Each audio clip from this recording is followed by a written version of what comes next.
உங்களுக்கு ஒரு விஷயம் தெரியுங்களா? நம்ம எல்லாருமே வாழ்க்கையில 2 விதமான வாழ்க்கையை வாழ்றோம். ஒன்னு ரீல் லைஃப், இன்னொன்னு ரியல் லைஃப்.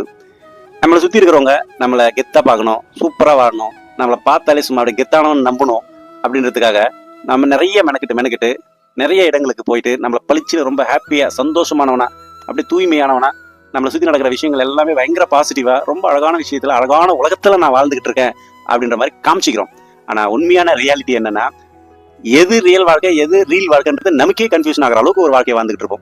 அது மட்டும் இல்லாம அதை பாக்குற சுத்திக்கிற உறவுக்காரங்களையும் ஃப்ரெண்ட்ஸுங்களையும் பொறாமையை கிளப்பி விட்டு பகையை உருவாக்கி வச்சிருப்போம். யாருமே ஒரு உண்மையான பாசமாவே இருக்கிற மாதிரி ஒரு சூழ்நிலையை இல்லாத மாதிரி நாமளே உருவாக்கி வச்சிருப்போம். உண்மையாவே ரியல் லைஃப்ல வீட்டுக்குள்ள ஒரு மன அமைதி, ஒருத்தருக்குள்ள ஒரு டென்ஷன், மன உளைச்சல், பொருளாதார சிக்கல்னு எல்லாமே இருக்கும். ஆனா அது மேலலாம் அவர் கவனமே போகாது. அவருக்கு இருக்கிற 10,000 ஃபாலோவர்ஸ் அதையே நினைச்சு ஒரு கற்பனை உலகத்துல வாழ்ந்துகிட்டு ரியல் லைஃப்ல அவங்க தன்னை தொலைச்சிட்டு நிற்பாங்க.